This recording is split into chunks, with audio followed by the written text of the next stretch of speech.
Alléluia. Bienvenue encore à une autre dimension avec Christ. J'espère que vous allez bien. Moi, ça va chez moi. Et je sais que ça va aussi chez toi parce que dans ta maison se trouve ce trésor qui n'a pas de prix. Ce trésor est en toi. Encore ce soir, nous voulons dire merci au Seigneur pour sa grâce. Merci au Seigneur de nous donner l'opportunité de nous connecter. Merci au Seigneur pour sa présence avec nous. Merci au Seigneur pour les grandes choses qu'il a faites pour nous. Tu sais, mon frère, ma soeur, tu t'es réveillé ce matin, tu arrives à te connecter. Il y a des gens qui n'ont pas pu se réveiller ce matin. Il y a des gens qui se sont réveillés, mais tout est gâté. Tout a chamboulé pour eux. Il y a des gens qui aujourd'hui, leur vie a pris un tournant auquel ils ne s'attendaient pas. Il y a des gens aussi qui se sont levés, c'était que la joie, un bon changement. Alors je voudrais que tu saches que l'Éternel est Dieu. L'Éternel est Dieu. Certains parmi nous ne pensaient pas même pouvoir être là ce soir. D'autres ont évité un accident. C'est le Seigneur qui te montre combien de fois il t'aime. Combien de fois tu es dans son cœur. C'est le Seigneur. Alors je voudrais que tu élèves la voix avec moi et que tu lui parles. Tu lui dis de te donner l'entendement pour ce moment.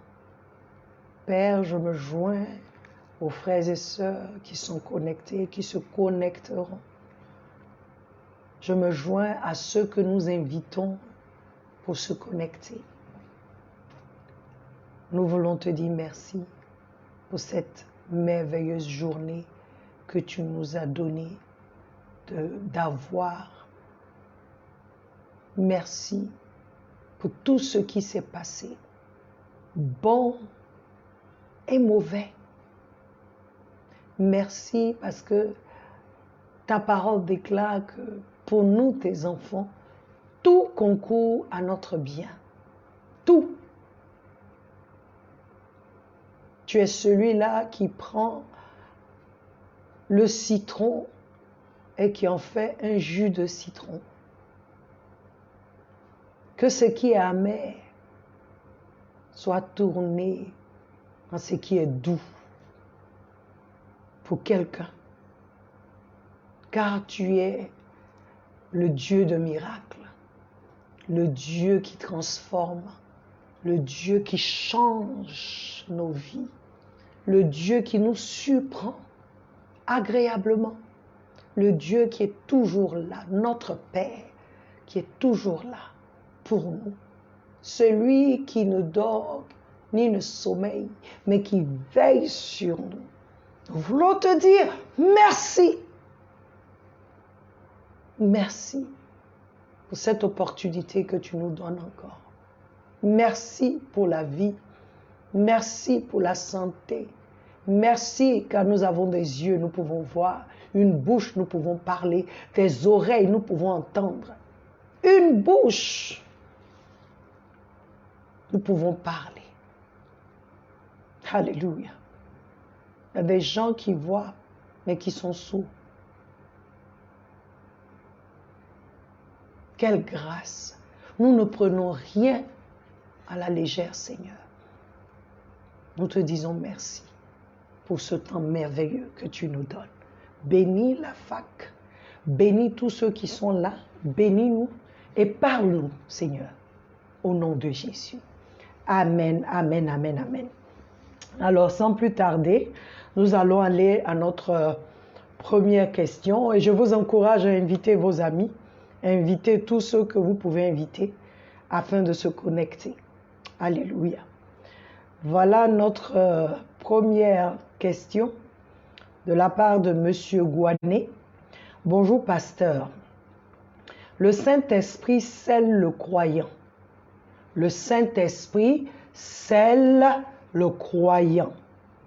Éphésiens 1, 13, 14. Éphésiens 4, 30. Ce sceau est une marque qui authentifie l'appartenance à Dieu et donne la sécurité de la vie éternelle. Ma question, un chrétien baptisé du Saint-Esprit peut-il un jour, par ses fautes, perdre le salut? Merci, Monsieur Gouané. Je pense qu'on avait déjà répondu à ça, mais je vais te donner un passage. La parole de Dieu nous dit dans Jean chapitre 1, versets 12 à 14, il dit « Mais à tous ceux qui l'ont reçu, il leur a donné le pouvoir de devenir enfants ou fils de Dieu, c'est-à-dire à ceux qui croient en son nom, lesquels sont nés non pas de sang, ni de la volonté de la chair, ni de la volonté de l'homme, mais de Dieu. » Donc déjà, je veux émettre un point ici, que la source du salut, c'est-à-dire quelqu'un est sauvé parce qu'il a reçu Christ. Il a cru en Christ, en Jésus-Christ. Celui qui est sauvé, ce n'est pas celui qui parle, qui est baptisé du Saint-Esprit. Non, la Bible est claire. Celui qui est sauvé, c'est celui-là qui a reçu Jésus comme Seigneur et Sauveur. Et ça continue. Celui qui est sauvé, c'est celui-là qui peut être baptisé du Saint-Esprit. Je veux que ça soit clair. Le baptême du Saint-Esprit atteste que nous sommes vraiment sauvés. Parce que celui qui n'a pas Jésus ne peut pas être baptisé du Saint-Esprit. Et je veux aussi te dire que celui qui est vraiment sauvé ne peut pas perdre son salut. Parce que toi-même, tu as donné des écritures qui disent que la personne est scellée. Le Saint-Esprit scelle ce croyant. Je sais que la parole, dans Matthieu 12, 25 à 32, tu peux le lire. La parole nous dit qu'il y a un péché qui est impardonnable. C'est le péché contre l'esprit. Et j'ai la ferme assurance que celui qui est vraiment sauvé ne peut pas pécher contre l'esprit. Ne peut pas rejeter le Saint-Esprit. Donc, j'espère que tu as compris que le salut, on le reçoit par la réception, c'est-à-dire quand nous acceptons Jésus-Christ comme Seigneur et Sauveur. Ce n'est pas parce qu'on est baptisé du Saint-Esprit. Non. C'est Jésus d'abord. C'est lui qui a versé le sang d'abord. C'est lui qui croit en lui est sauvé. Et ce dernier peut être baptisé du Saint-Esprit s'il le veut. Amen. Voilà ma réponse. Je ne crois pas que celui qui a vraiment accepté Christ peut perdre son salut parce qu'il a forniqué. Oui, non. La Bible dit que Jésus a payé pour nos péchés, passé, présent, futur. Mais il y a un péché, que celui qui commet contre le Saint-Esprit, ce péché est impardonnable. C'est Jésus lui-même qui le dit. Tu peux le lire dans Matthieu 12, 25, 32. Deuxième question. Bonjour maman, le Saint-Esprit est une personne, il nous parle. Comment reconnaître sa voix? Ulrich Congo. Ulrich, j'ai aussi répondu à cette question. J'ai déjà répondu à cette question, mais je veux encore répondre. Je ne suis pas fatiguée. Je veux d'abord que nous sachions la première des choses pour reconnaître la voix de l'esprit, c'est qu'il te dit ce que la parole dit. Oui, c'est vrai, d'aucuns me diront, Satan aussi connaît la parole. Oui, Satan connaît la parole. Mais tu sauras quand c'est Satan qui est en train de te parler ou quand c'est Dieu. Parce que tout ce que Satan va te dire, même quand il utilise la parole de Dieu, c'est pour que tu fasses ce qui est contraire à la parole. Il a dit à Jésus, tu as faim, si tu es le Fils de Dieu, transforme ces pierres en pain et mange-les. Jésus pouvait le faire, mais il a envoyé quelque chose. Si tu es. Et Jésus lui dit, je ne mangerai pas, l'homme ne mangera pas ne vivra pas que de pain seulement, mais il vivra de la parole de Dieu. Ça, c'est un. De deux, je crois que c'est ce que j'avais dit la dernière fois. Tu ne peux, le Seigneur Jésus dit dans Jean 10, 27, il dit, mes brebis entendent ma voix. Mes brebis, ceux qui appartiennent à Dieu, entendent sa voix. Tu entendras sa voix, la brebis du Seigneur Jésus. Tu entendras, tu reconnaîtras la voix du Saint-Esprit. De trois, comme je l'ai dit la dernière fois, si tu n'as pas d'intimité avec le Saint-Esprit, tu n'as pas d'intimité avec le Seigneur, tu ne peux pas reconnaître sa voix. Tu ne peux pas entendre sa voix.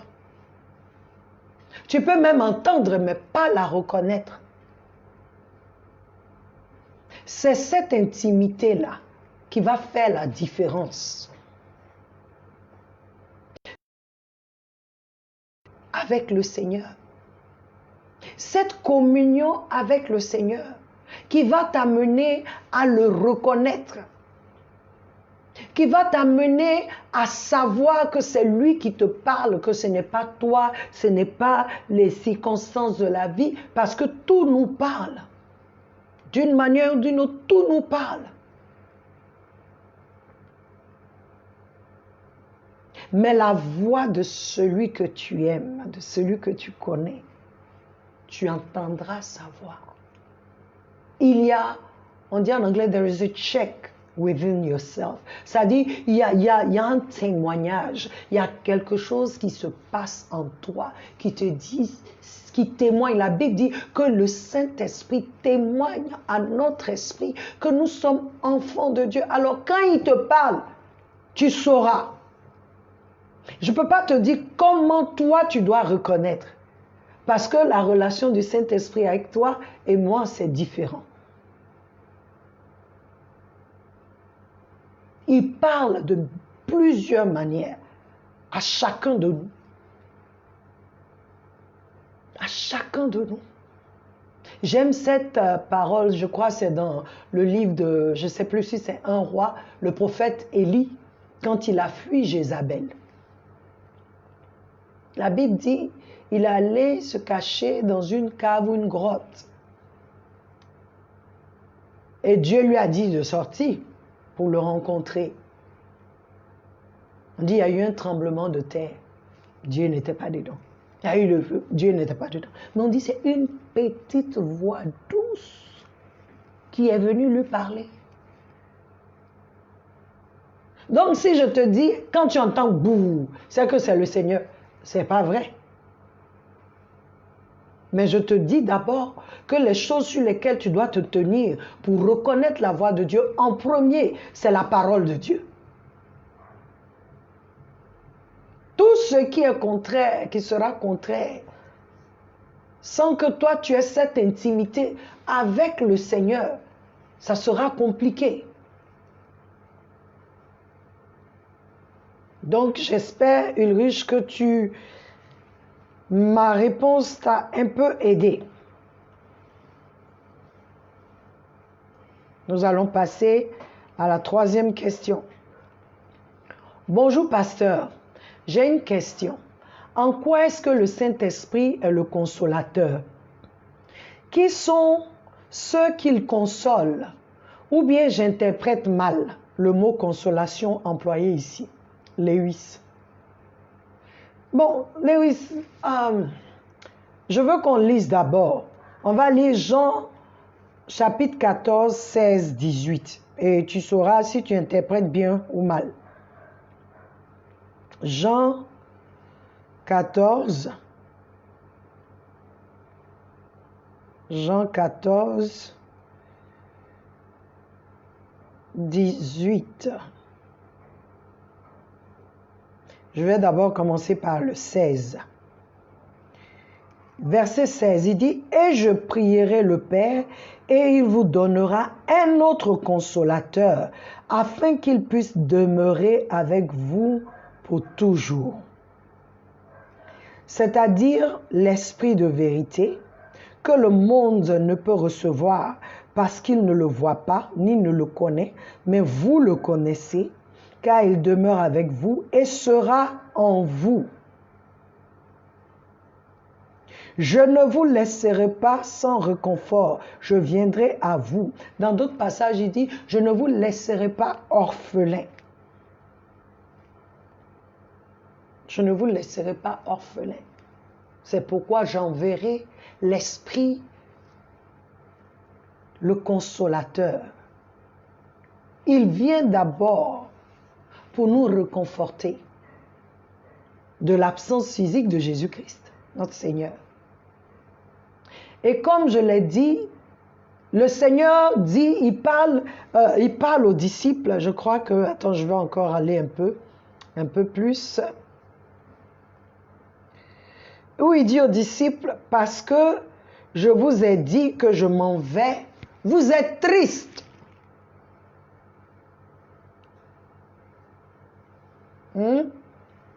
Vous êtes tristes. Mais il dit, triste, parce que j'enverrai un autre consolateur, celui-là même qui viendra pour vous consoler. Parce qu'il y a eu une tristesse. Il dit, il viendra. Donc, le premier, déjà, la première définition, consolation, c'est lui qui apporte le réconfort. Il dit, je vous enverrai un autre, parce que lui, il était aussi un réconfort pour eux. Il dit, je vous enverrai un autre consolateur. Mais deuxième, Lewis, si tu as écouté l'enseignement du samedi, j'ai dit le mot consolateur ici en grec qui veut dire paraklétos, qui va au-delà de seulement réconforter, qui veut dire une aide, un avocat, un défenseur. Le Saint-Esprit vient faire plus que te réconforter. Il t'aide à accomplir le plan de Dieu pour ta vie. Il t'aide à communier avec ce qui est divin parce qu'il vit en toi. Alors, il manifeste cette nature que tu es maintenant parce que tu es un saint. Alors, il t'amène à expérimenter ces choses-là. Et oui, qui sont ceux qui viennent consoler? Nous, les chrétiens, nous qui avons donné nos vies à Jésus-Christ. Ce n'est pas aux païens que Jésus a promis le Saint-Esprit. C'est aux disciples, à ceux qui croient en lui. Il dit, vous aurez un avocat, comme je l'étais ici pour vous. Vous aurez un défenseur, celui-là qui va vous défendre, qui va vous diriger, qui va vous élever, qui va vous amener quelque part où vos ennemis seront sous vos pieds en vérité. Oui, il est là pour consoler les chrétiens. C'est pourquoi le Père peut dire, je ne te quitterai jamais, je ne t'abandonnerai jamais. Pourquoi? Parce que le Saint-Esprit manifeste sa présence tous les jours, en toi et en moi. Amen. Alors, il dit, bonsoir pasteur Francis San Pedro. Je veux juste comprendre. Nous savons que la Bible ne se contredit jamais. Effectivement, elle ne se contredit jamais. Ainsi, la Bible nous dit de ne pas rechercher les biens de ce monde. Alors, Matthieu 7,7 parle-t-il des biens terrestres ou nous montre comment nous devons réclamer sans relâche le Saint-Esprit? D'abord, Francis, je veux t'encourager à lire la Bible correctement. Parce que si tu prends un seul passage, ça va te créer des problèmes. Donc, j'aimerais que nous puissions lire Matthieu 7,7 parce que Matthieu 7,7 dit « Demandez, vous recevrez. Cherchez, vous trouverez. Frappez, l'on vous ouvrira. » Mais avant d'arriver à là, il y a verset 1, verset 2, juste verset 6. Alors, j'aimerais qu'on lise Matthieu, chapitre 7. Matthieu, chapitre 7. Je vais lire à partir du verset 1. Ne jugez pas afin que vous ne soyez pas jugés, car du jugement dont vous jugez, vous serez jugés, et de la mesure dont vous mesurez, il vous sera mesuré. Et pourquoi regardes-tu la paille dans l'œil de ton frère, et ne vois-tu pas la poutre dans ton œil? Ou comment dis-tu à ton frère, laisse-moi ôter la paille de ton œil, et voici une poutre dans ton œil?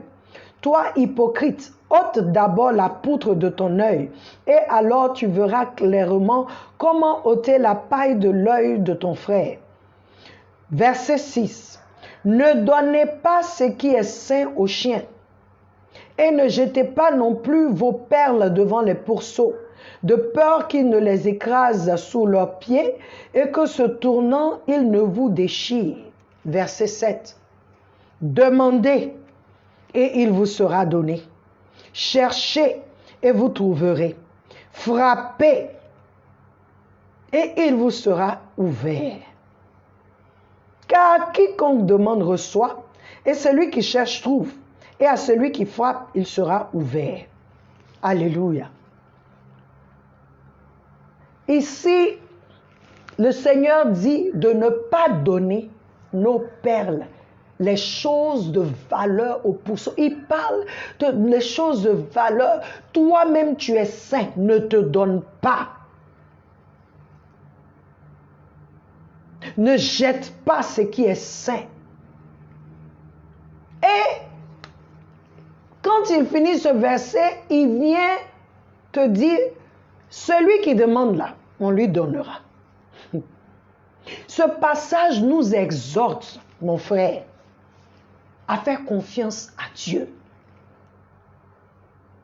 Ce que tu ne peux pas faire, parce que quand tu regardes de 1 jusqu'à 6, toi-même tu sais que c'est difficile, ce qui est dit là. Mais le Seigneur dit, si tu demandes, tu recevras. Qu'est-ce qu'il est en train de nous dire? D'abord, il nous encourage, nous chrétiens, à avoir une vie de prière. Non seulement ça, mais à faire confiance. Il nous exhorte à faire confiance à Dieu. Il nous encourage à dépendre de Dieu, car il encourage le chrétien à avoir une vie de prière. La prière persévérante. Ce passage nous dit que nous pouvons, par nos prières, recevoir de Dieu. Qu'est-ce que la Bible dit? Que nous sommes bénis de toutes les bénédictions dans les lieux célestes. Éphésiens, chapitre 1. Nous sommes bénis dans les lieux célestes. Oui, tu es béni aussi sur la terre. Mais il dit, pour toi là, tu ne cherches pas comme les païens. Quand tu me dis les biens terrestres, mais on a tous besoin de biens terrestres. Mais il y a une différence. C'est-à-dire le bien que je veux. Je me souviens de quelqu'un qui avait envoyé sa requête de prière pour sa maison. Il voulait la parfaite volonté de Dieu. Alléluia. Il voulait la parfaite volonté de Dieu. C'est un bien terrestre. Mais il voulait que Dieu le guide, que Dieu le dirige, que la maison qu'il allait prendre ne soit pas une maison qui est motivée par sa convoitise, non, mais que ce soit une maison que Dieu a préparée pour lui ou que Dieu agrée. Ce passage t'encourage, toi et moi, à prier, à avoir une vie de prière, mais une vie de prière persévérante, parce qu'il dit, demandez, il vous sera donné. Mais quand tu as demandé que tu ne vois pas, il dit, il faut chercher. Mais tu cherches où? En lui, Dieu. Ce que le Seigneur est en train de dire, c'est que par ma prière, je peux recevoir de Dieu. Par ma prière, nous pouvons ouvrir des portes qui sont fermées.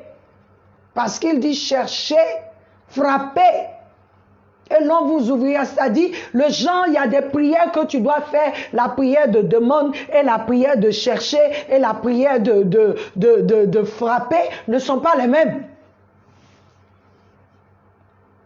Quand il dit frappe et on t'ouvrira, je vais me lever et prendre ma position, où ce sont des prières de décret en tant que fils de Dieu. Alléluia. Le Seigneur veut que tu pries. Je comprends ta question parce que après ça, il dit, si vous demandez, vous qui êtes aussi méchants, quand vous demandez du pain, quand vos enfants vous demandent du pain, est-ce que vous leur donnez des serpents? Vous leur donnez ce qu'ils demandent. Il dit, à combien le Père donnera le Saint-Esprit à ceux qui demanderont. Et je crois dans le livre de Psaume 2, verset 8, le Seigneur encore dit, demande et je te donnerai les nations pour héritage et les extrémités de la terre. On ne sait pas demander. C'est pourquoi Romains 8, 26 nous dit, puisqu'on ne sait pas quoi, ce qu'il convient de demander quand nous prions, alors le Saint-Esprit nous aide par des soupirs qui ne peuvent être interprétés. Par des soupirs, il nous aide dans notre infirmité, dans notre... C'est ce que le Seigneur dit. Toi, tu vas demander une maison. Il dit, demande-moi, je te donnerai les nations pour héritage. Demande. Je te donnerai les extrémités de la terre. Ce qui veut dire, Dieu s'attend à ce que toi, tu prospères. Que toi, tu sois élevé. Parce que non seulement il est prêt à te donner les nations du monde, les nations et les extrémités de la terre. Mais qu'est-ce que nous demandons aujourd'hui à Dieu? Des petites choses.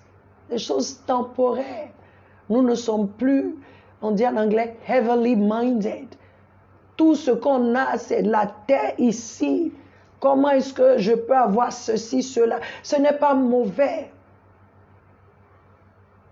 Mais ce n'est pas la parfaite volonté de Dieu. Parce que la parfaite volonté de Dieu pour toi et moi, c'est que j'ai les nations comme héritage. Et que je possède les extrémités de la terre. C'est ça pour un fils de Dieu. C'est pourquoi Jésus ne cherchait pas de maison pour dormir. Tout lui appartient. Tu dois prier, Lévi. Tu dois prier, Francis. Si tu as des besoins, oui, tu dois prier. Mais lui-même, il dit, ne vous inquiétez de rien. Il dit, regardez les herbes là. Comment les herbes sont habillées. Et il nous dit, mieux habillé que Salomon dans tout son apparat royal. C'est ce qu'il dit. Dans tout son apparat royal. Il dit, les herbes sont mieux habillées. Ne t'inquiète de rien. Fais de l'Éternel tes délices. Que le royaume, cherche le royaume de Dieu en premier. En premier, cherche son royaume en premier, sa justice. Et toutes ces choses-là te seront données. Dieu est en train de dire, change ta façon de prier. Parce que tout ce qui est là, te seront donnés. Tu as droit à ça.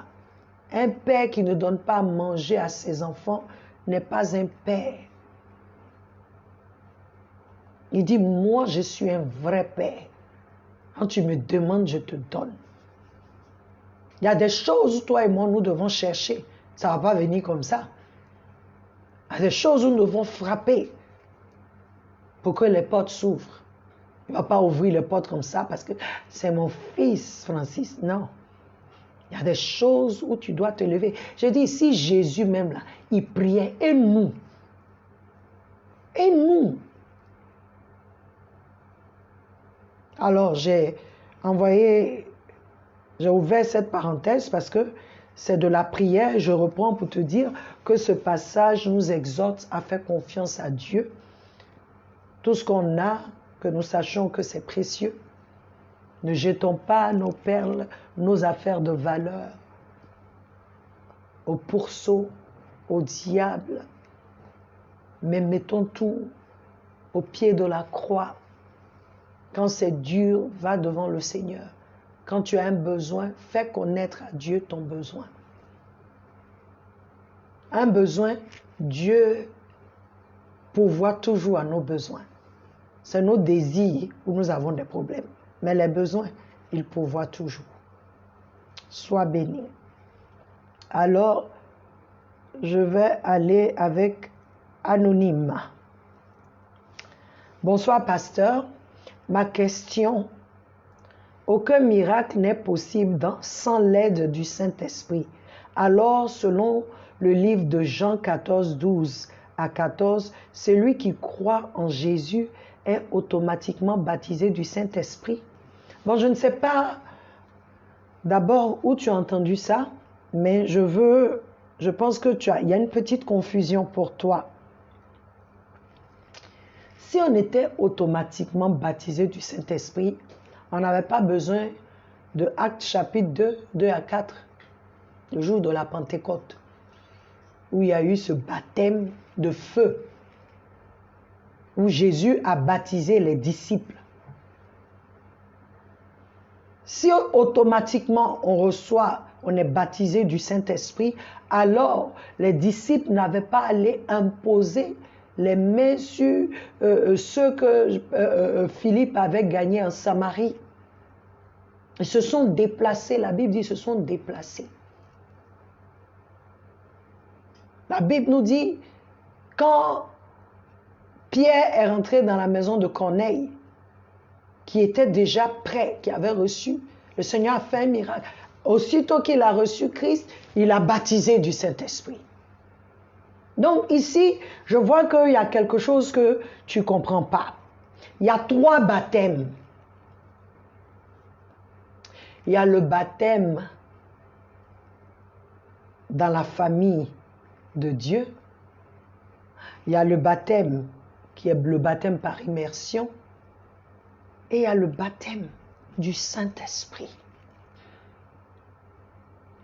La Bible, on va lire ça, on va lire 1 Corinthiens 12, 13, lisons. 1 Corinthiens 12, 13. Car par un seul esprit, nous sommes tous baptisés en un seul corps. Ça, c'est quand tu acceptes Jésus. Nous sommes tous baptisés dans la famille de Dieu par le Saint-Esprit. Soit que nous soyons juifs, soit gentils, soit que nous soyons asservis, soit libres, et nous avons tous été abreuvés d'un même esprit. Alors, qu'est-ce que Jean 14, 12 à 14 nous dit? Que celui qui croit, Christ dit, celui qui croit en moi fera de plus grandes œuvres. Il fera de plus grandes œuvres. Il dit dans le livre de Marc 16, 17 à 18, il dit, voici les signes qui suivront, qui accompagneront ceux qui auront cru. Je veux que tu saches que quand tu crois, tu acceptes Jésus, tu es baptisé et scellé. la famille de Dieu, mais le sceau de Dieu, c'est le Saint-Esprit qui te scelle. Donc tu l'as. Et quelqu'un comme ça peut prier pour un malade. Il va guérir parce que ce sont les signes qui accompagnent ceux qui ont cru. Mais je veux que tu saches aussi que même quand on parle de ceux qui ont cru en Christ, c'est ceux qui font ce que Christ a fait, a dit.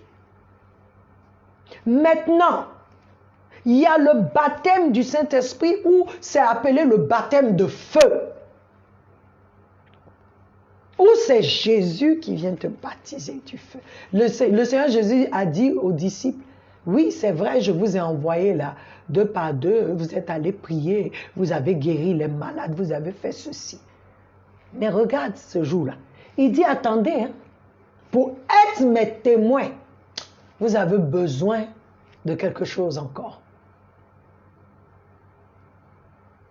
Alors, le baptême par le feu, là, c'est comme si le Seigneur vient. Il y a une onction qui descend sur toi. Jésus-Christ est né. La Bible dit, l'Esprit de Dieu est venu sur Marie et la puissance d'en haut est descendue. Mais quand il a été baptisé, qu'est-ce qui s'est passé? L'Esprit est descendu sur lui encore. Il est allé au désert 40 jours après, quand il est rentré dans le temple, il dit quoi? Il dit, l'Esprit de Dieu est sur moi. Mais avant ça, est-ce qu'il ne faisait pas de miracles? Il faisait des choses. Mais après le baptême du Saint-Esprit, son ministère allait à un autre niveau. Ne confonds pas. Tant que tu es fils de Dieu, tu peux faire des choses extraordinaires, des choses grandes. Mais pour que tu puisses impacter comme il se doit, tu dois être encore baptisé de feu et de l'Esprit. Comme ce qui s'est passé à la Pentecôte. Les apôtres, les disciples ont vu que c'était très important. C'est pourquoi quiconque après, il s'assurait que tu étais baptisé encore du Saint-Esprit parce qu'il savait que ça te changerait en une autre femme, en un autre homme. Tu feras maintenant des choses grandes. Pierre, qui avait peur, qui fuyait, quand il a été baptisé, Pierre s'est levé pour parler devant combien de mille de personnes? Il a gagné 3000 personnes sans micro. Pierre a commencé à parler ce que la parole dit.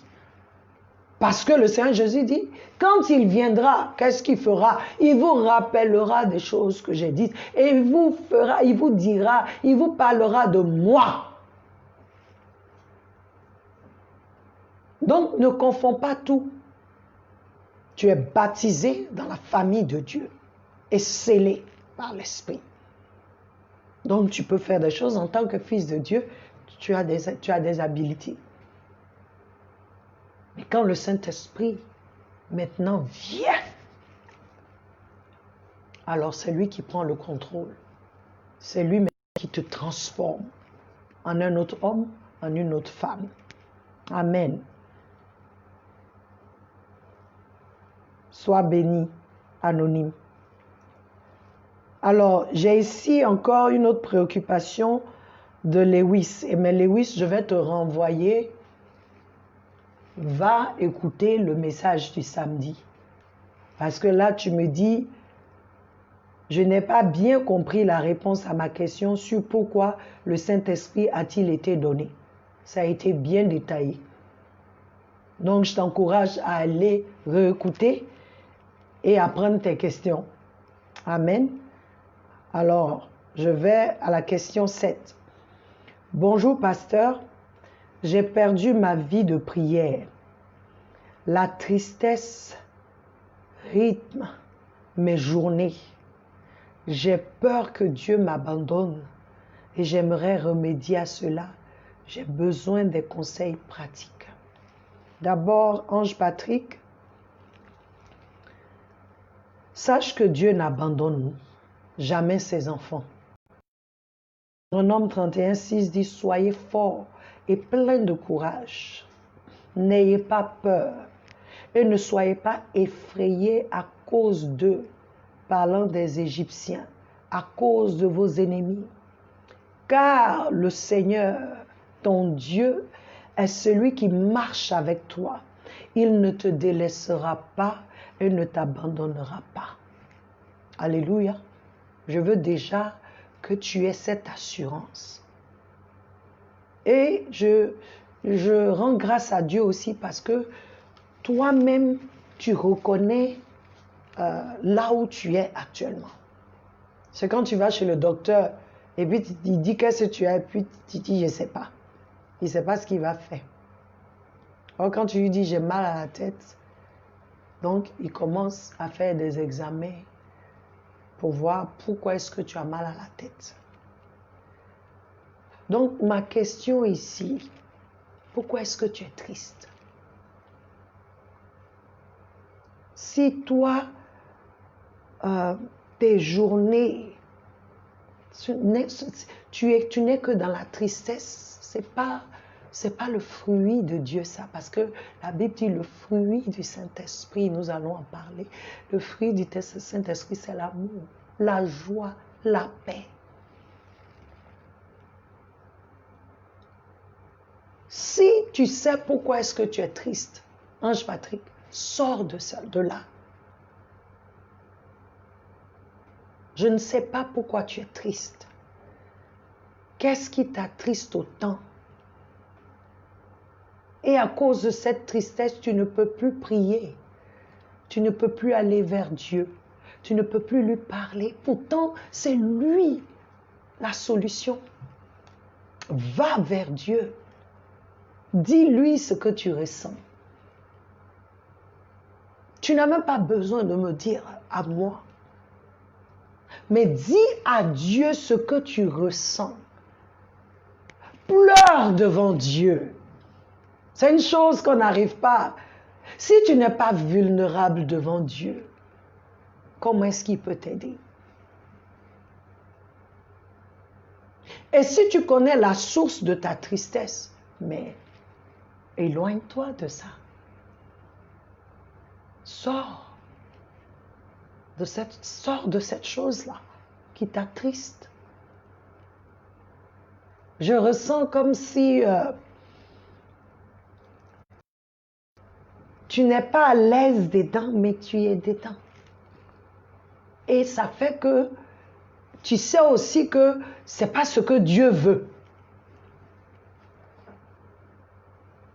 Pourquoi ne pas laisser cette chose-là et s'attacher à Dieu? C'est lui notre source de joie. Détache-toi de ce qui t'attriste. Quelle que soit la chose qui t'attriste, Dieu est capable de guérir ton cœur. Il est capable de penser ton cœur. Il est capable de te donner la joie, de te donner sa paix. Tu es triste, mais tu n'étais pas triste avant, quand tu marchais correctement avec lui. Je veux t'encourager. Si tu veux qu'on parle et qu'on prie pour toi, tu sais comment nous joindre. Mais la seule chose que je veux que tu comprennes, c'est que Dieu a mal de te voir triste. Le Seigneur Jésus n'est pas venu à la croix pour que toi tu sois triste. En fait, la Bible dit qu'il est appelé homme de douleur parce qu'il a pris sur lui nos douleurs. Lis Ésaïe 53. Il a pris sur lui nos douleurs. Il a pris sur lui nos maladies. Il a pris sur lui ces choses-là qui nous tenaient captifs. Il a pris sur lui tes péchés. Il a payé ta dette. Il a payé ma dette. Donc, il n'y a aucune raison que toi, tu sois triste. Si tu es triste, c'est que tu n'es pas là où Dieu veut que tu sois. Alors, Mon cœur est attristé. Quand je dis attristé, mon cœur est serré parce que tu es triste. Et c'est le cœur du Seigneur aussi. Le Seigneur veut que tu viennes lui parler. Le Seigneur veut que tu viennes lui parler. L'esprit de tristesse n'est pas ton partage. Et je détruis cette captivité maintenant par l'onction qui détruit le joug, l'onction qui ôte le fardeau. Je détruis maintenant cette carapace de tristesse qui s'est mise sur toi, cette prison où tu te trouves. Je maudis maintenant les fondements afin que les fondements soient ébranlés et que les portes s'ouvrent et que toi, tu sortes de cette situation. Reviens à Jésus. Reviens à Jésus. Pleure devant lui. Si tu dois quitter quelqu'un, quitte. Ça n'en vaut pas la peine que tu sois aussi triste et que tu ne pries plus. Quand c'est comme ça, c'est que la chose n'en vaut plus la peine. Toute chose qui peut t'empêcher d'avoir une communion parfaite avec ton Seigneur, d'avoir un temps d'intimité avec ton Seigneur, débarrasse-toi de cette chose-là. Débarrasse-toi de cela. Amen. Question 8. Bonsoir maman. Je cherche le Saint-Esprit par tous les moyens. Mais quand je prie, je ne suis pas du tout concentrée. Que faire? Huguette, Lyon. Huguette,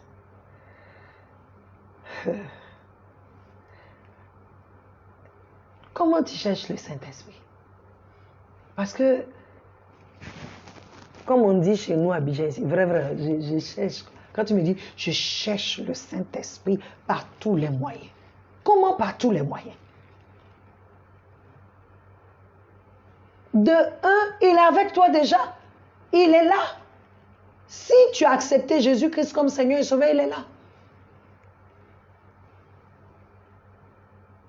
Tous les moyens, là, tu as fait quoi?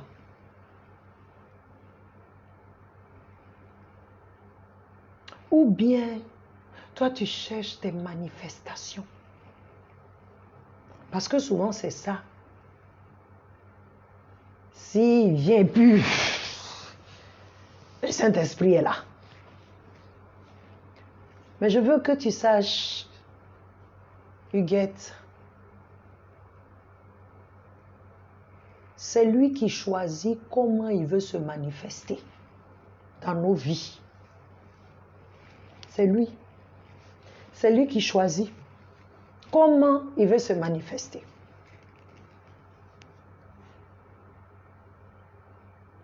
Et en toi, il peut ne rien manifester là. Mais il se manifeste, mais tu ne sais pas.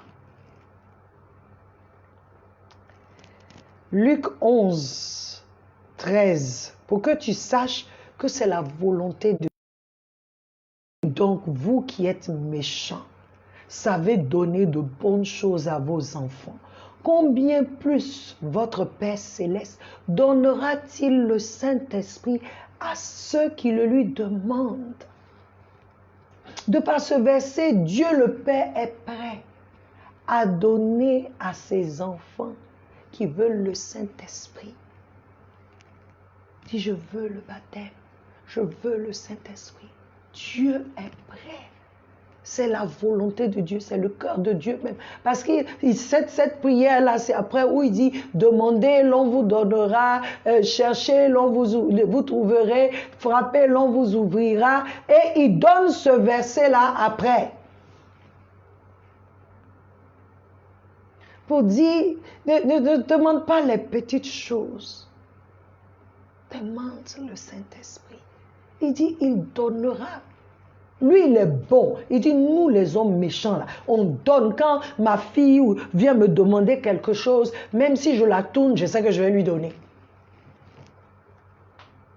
Il dit, si vous pouvez faire ça, à combien plus moi, le Père des Pères, le Créateur du ciel et de la terre, moi qui t'ai créé à mon image et à ma ressemblance, moi qui veux te voir évoluer, qui veux te voir prospérer. Il dit, demande-moi, je te donnerai. Donc je ne sais pas par quel moyen tu cherches. Je veux t'encourager à lire ce passage, à méditer sur ce passage.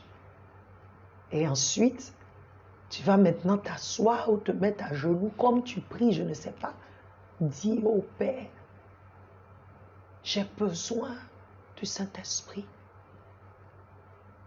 J'ai besoin, pas pour moi, mais j'ai besoin d'aller à une autre dimension avec Christ. J'ai besoin que le Saint-Esprit manifeste en moi l'œuvre de la croix, l'œuvre de Christ, qu'il manifeste en moi et par moi ton plan parfait, ce pourquoi tu m'as créé. Oh Seigneur, baptise-moi, Saint-Esprit, viens. Continue de faire cette prière. Le Seigneur dit, il donnera. C'est sa parole. Alléluia. Sois béni. 9e question. Bonsoir, pasteur. Dans Jean 14, 23, 29, certains y voient l'annonce de l'Esprit Saint, d'autres la venue d'un prophète à venir. Situez-moi, s'il vous plaît. Fatih. Ok. Fatih, je comprends ta question. Parce que là où tu es là, j'étais là-bas aussi. On va lire le passage que tu as donné.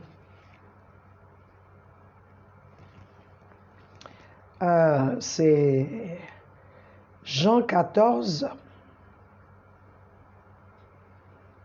Jean 14, 23 à 29. Je vais lire. Jésus répondit et dit, si un homme m'aime, il gardera mes paroles et mon Père l'aimera, et nous viendrons à lui et ferons notre demeure chez lui. Celui qui ne m'aime pas ne garde pas mes propos, et la parole que vous entendez n'est pas la mienne, mais celle du Père qui m'a envoyé. Je vous ai dit ces choses pendant que je suis encore présent avec vous. Mais le consolateur qui est l'Esprit Saint, que le Père enverra en mon nom, lui vous enseignera toutes choses et vous remettra en mémoire toutes choses, tout ce que je vous ai dit. Je vous laisse la paix, je vous donne ma paix. Je ne vous la donne pas comme le monde la donne. Que votre cœur ne soit pas troublé et qu'il n'ait pas peur non plus. Vous avez entendu que je vous ai dit, je m'en vais et je reviens à vous. Si vous m'aimiez, vous vous réjouirez de ce que j'ai dit. Je vais au Père, car mon Père est plus grand que moi. Et maintenant, je vous l'ai dit, avant que cela arrive, afin que lorsque cela arrive, cela sera arrivé, vous puissiez croire. Bon, Fatih, c'est clair ici. Hein. Il dit, l'Esprit, le consolateur, l'Esprit Saint, que le Père enverra en mon nom. Ce n'est pas un prophète, c'est Dieu, le Saint-Esprit, la troisième personne de la Trinité. Ce n'est pas une personne. Tous les prophètes qui devaient venir, tous les prophètes qui ont été annoncés, la vie, on dit Jean-Baptiste viendra. Il est venu. Le Messie, Jésus viendra. Il est venu. Moïse dit aux Israélites, un autre messager viendra, un autre comme moi viendra. Celui-là, vous l'écouterez. Celui-là, il fera exactement la parfaite volonté de Dieu. Il est venu. Dieu ne parle pas en parabole. Pour annoncer, pour dire, hein, tout Israël savait que le Messie allait naître. Tout Israël aussi savait qu'il y a un qui devait venir parce que c'était écrit, il y a un qui viendra, il préparera la voie, il va crier dans le désert. Il est venu, on l'a vu. Mais cette fois-ci, Jésus dit, si c'était un autre prophète, il allait dire, un autre prophète viendra. Il a été clair, c'est le Saint-Esprit, l'Esprit de vérité, le consolateur, le guide. Il dit, celui-là, il viendra et il vous enseignera. Parce que ta question, là, celui qu'on dit qu'il est venu, est-ce qu'il t'enseigne ce que Jésus a enseigné? Est-ce que c'est ce que lui, il a enseigné? Donc, c'est là que tu peux voir l'Esprit de vérité, le Saint-Esprit. Celui-là qui vient, il dit, il viendra, j'ai déjà lu ça devant là-bas, où il dit, il viendra, je crois que c'est dans Jean 16, si je ne me trompe pas, il dit, il viendra et il habitera. Il demeurera avec vous, car vous le connaissez, et il sera en vous. Un homme ne peut pas venir habiter en moi, ni en toi. C'est pourquoi il dit le Saint-Esprit. C'est lui qui, depuis le départ, travaillait avec lui là. C'est son air. C'est lui maintenant qui est là. Ce n'est pas un prophète à venir. Il n'y en a pas. C'est le Saint-Esprit. J'espère que cela va t'aider. Question 10. Bonsoir maman.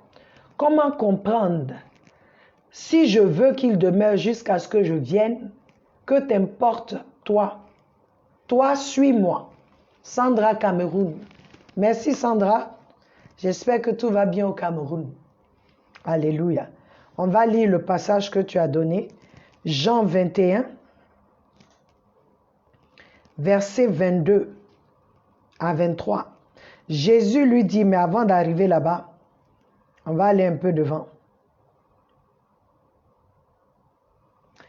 Verset 18, c'est quand Jésus est revenu, il est venu trouver Jean et Pierre. Ils étaient, ils s'ennuyaient, ils ne savaient pas quoi faire parce que Jésus est ressuscité. Maintenant, ils ne le voient pas tout le temps avec lui.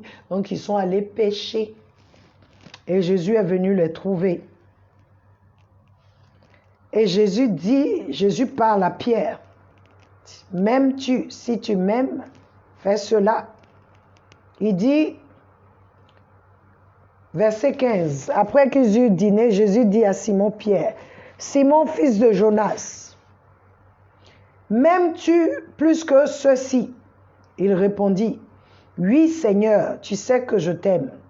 Il lui dit, nourris mes agneaux. Verset 16. Il lui dit une seconde fois, Simon, fils de Jonas, m'aimes-tu?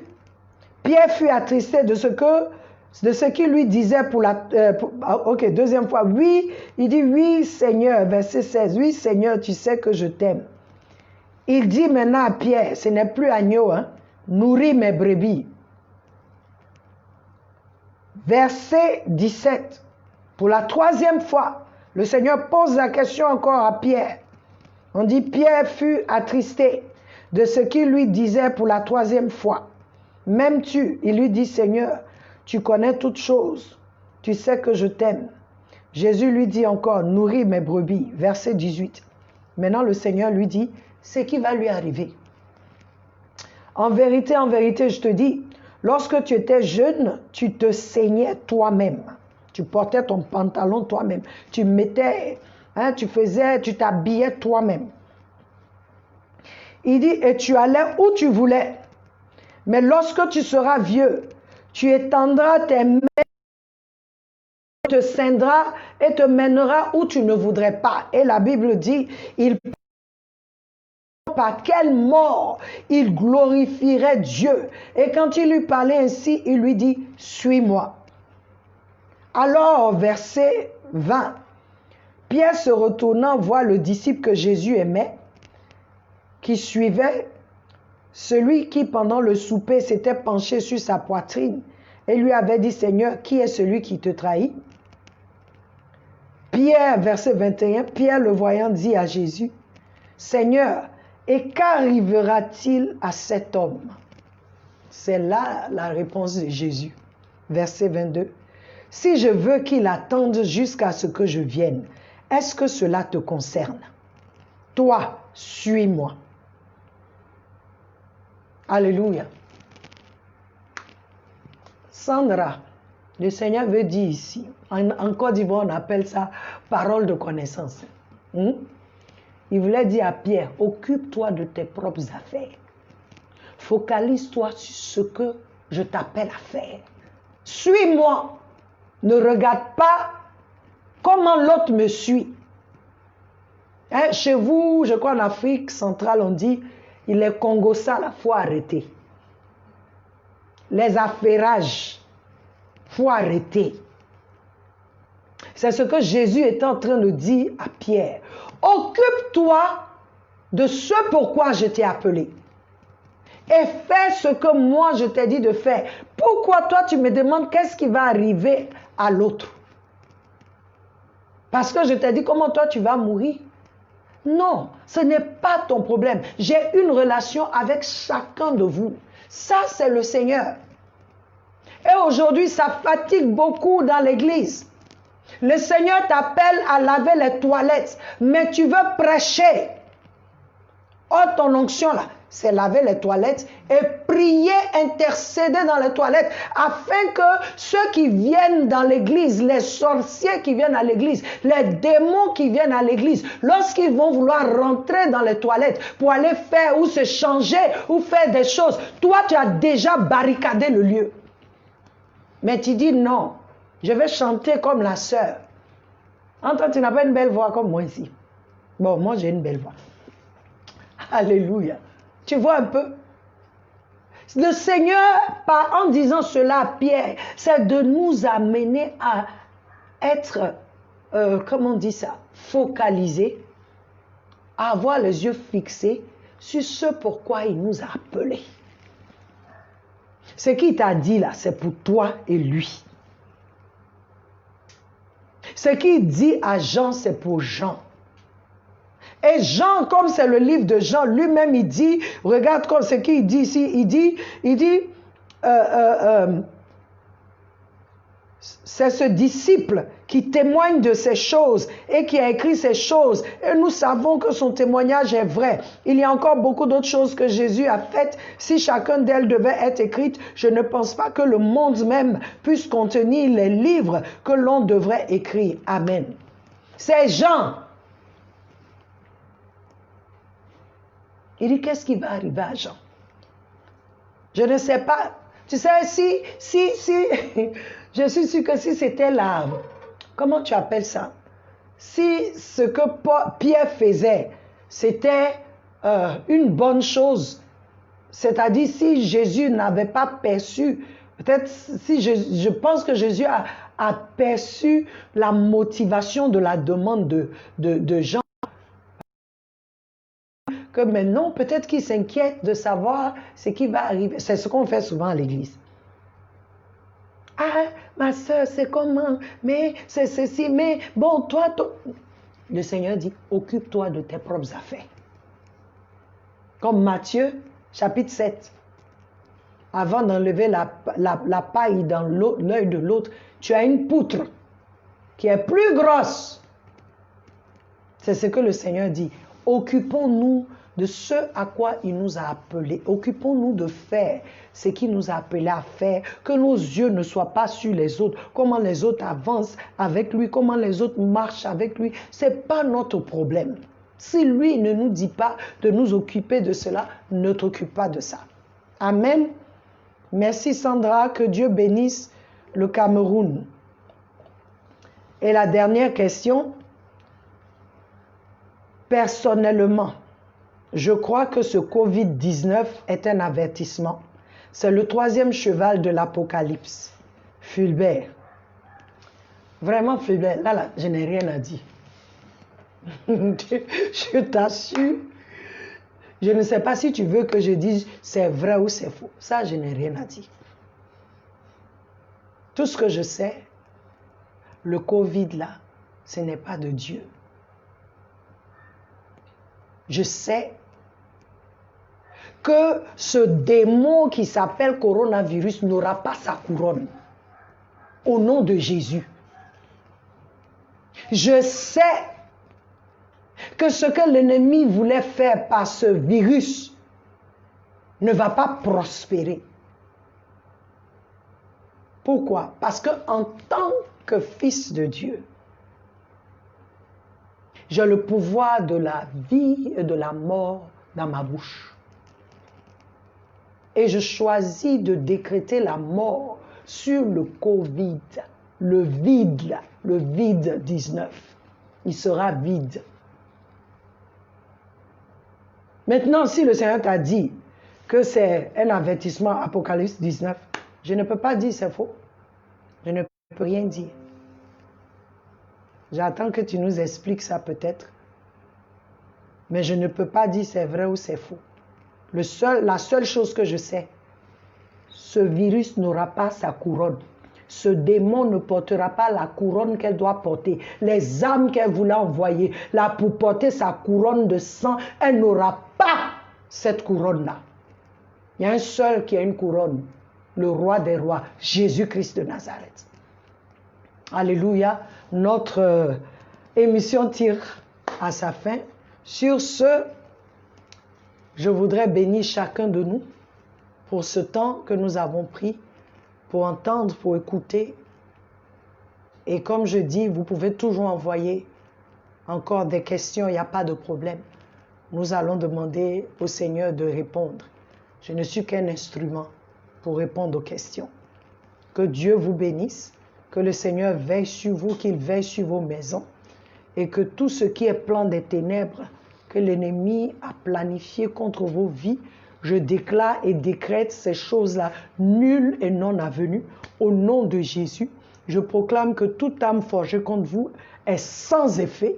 Au nom puissant de Jésus, que ce soit une âme humaine, spirituelle, démoniaque, satanique, je déclare, car la Bible dit que nous allons déclarer, nous allons décréter, alléluia, une chose, et Dieu établira, cette chose sera établie. Alors je déclare la parole de Dieu qui devient un décret, que tout plan des ténèbres te concernant est voué à l'échec. Quelle que soit l'âme qui est utilisée, ça n'aura pas d'effet sur toi. En ces temps où la Côte d'Ivoire connaît des remuements un peu partout, je prie que le Seigneur de gloire descende sur la Côte d'Ivoire. Et que tous ceux qui ne doivent pas être là, qui veulent être là forcément, soient ôtés. Que ceux qui doivent être là, qui ont fui, soient là. Que ceux-là même, je prie que le Seigneur suscite une génération d'hommes et de femmes qui n'ont pas peur et qui se lèvent pour la nation ivoirienne. Je déclare que le plan de l'ennemi pour verser encore le sang en Côte d'Ivoire, que ce plan n'aura pas lieu dans le nom de Jésus. Je prie que ceux qui appartiennent à Dieu soient préservés. Ceux qui appartiennent à Dieu, que l'Éternel préserve son Église, qu'il préserve ses enfants, qu'il préserve ceux qui ont mis leur confiance en lui, qu'il préserve les élus, qu'il préserve les rachetés en Côte d'Ivoire. Et je prie pour toi qui ne connais pas Jésus. C'est le seul chemin, la seule vérité et la vie. Celui qui est venu, qui a payé ta dette à la croix. Pour toi, il a payé ma dette.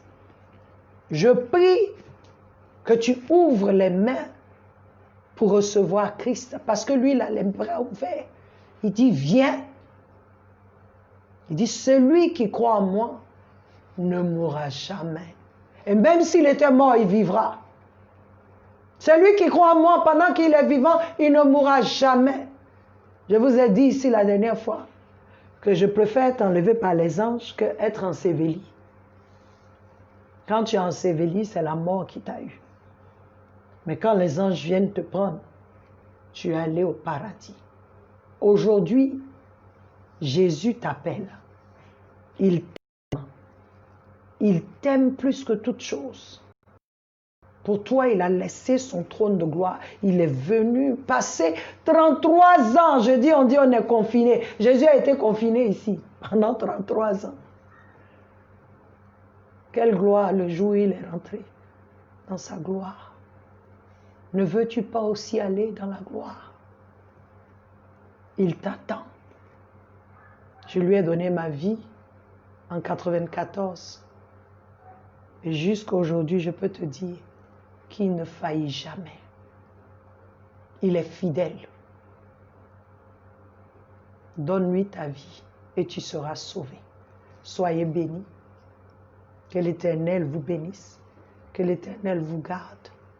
Que la main droite de l'Éternel s'élève. Que le Seigneur veille sur vous. Au nom de Jésus. Amen. On se retrouve samedi. Nous allons parler des fruits de l'esprit. Alléluia. Et je crois que notre thème prendra fin. Je crois, s'il ne nous dirige pas encore. Que Dieu vous bénisse.